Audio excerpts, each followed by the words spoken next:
Let's have a think about how you can go about making this pitch to break it down into smaller tasks. Ultimately, how you do this is entirely up to you. I simply want to give you some guidelines and a few shapes that might help you to form it. But how you go about doing this is entirely your choice. There's no right or wrong way to do it.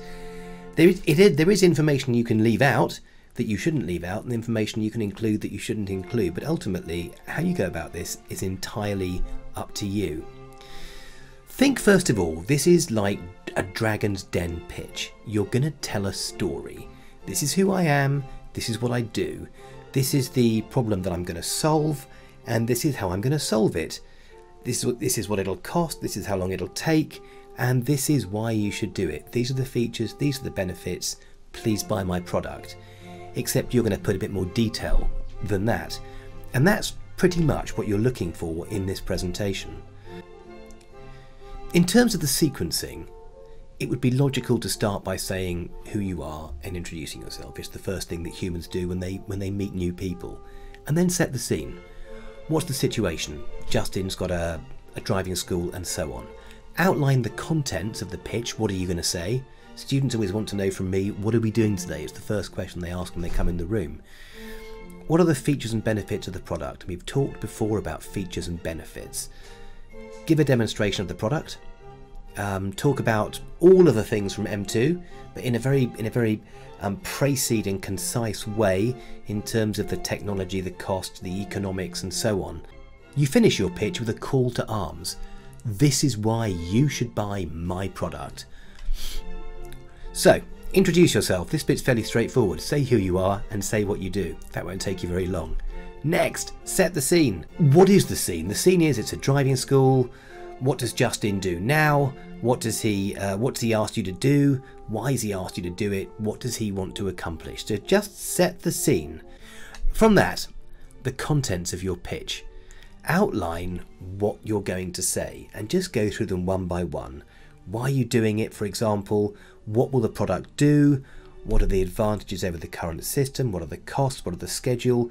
And why should he spend money on you? Now that's not a list of everything that I want in there, but just to give you the idea that you are telling a story.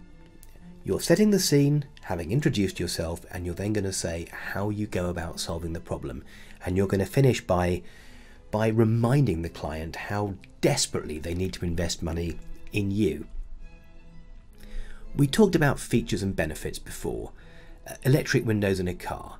It's a feature that means that you can press a button to make the window go up and down. The benefit is that you don't have to wind it up as you would do with a car that doesn't have electric windows. So think about your product in terms of features and benefits, because that's a key way of trying to make a sale. Product demo. You should already have wireframe diagrams. I recommend that you work a bit harder on those and develop them into prototypes, which you're going to need to do anyway. A working prototype, and when I say working, I mean working on PowerPoint, would be a really good idea. So it's worth investing an hour or two in getting your prototype looking really good, because actually that'll be another task done once that's completed. Annotate your prototypes.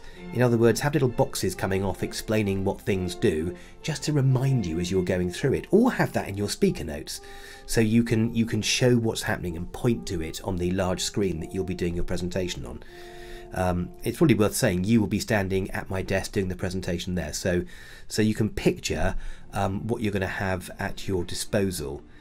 Demonstrate the key features of the app: making a booking, accessing Theory Pro, the dashcam footage, and there are more. And you should try and show some screens that are just for Justin and some screens that are going to be just for the students, just to give a balanced view of how this app is going to look, what the interface will look like, and how it's going to work. Technologically, we're not looking for a huge amount of detail here because you've done that in M2, but I definitely want to know what platform you're using, how the coding is going to happen, what hardware and software is required. All the techie stuff needs to be there, but don't forget that you are giving this demonstration to Justin, so it doesn't need to be at a terribly high level. It needs to be understandable to a layperson, someone who's not an expert in technology. Show your costings. Use a table to show all of your costings, one screen or two screens. That'll be more than enough, and just talk through them, but don't forget we want to know where have you found these costs. And you don't need to show the website that you got them from, but you would need to say where you got them from, or to give a handout that tells us where you got those costings from. Show the timings, talk through your Gantt chart. You've already done the Gantt chart, make sure it's really clear, and you can say it's going to be 3 days for this, 4 days for that, 6 days for that, and so on, alright? That kind of information is super useful, and obviously knowing how long in total an app will take you to make. Let's run through this checklist. We've already been through many of these details. Introduce yourself, what are you making, why are you making it, talk about the features that are key to it, bookings, dashcam, and so on.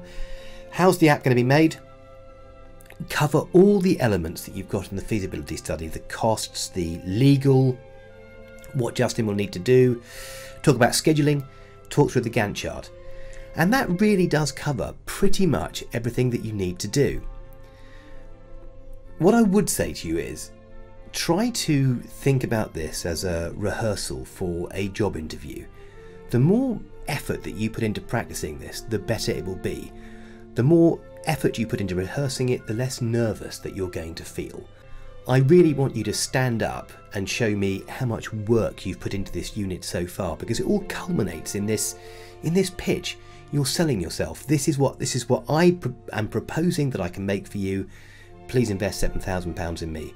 So good luck, and I look forward to seeing your presentations.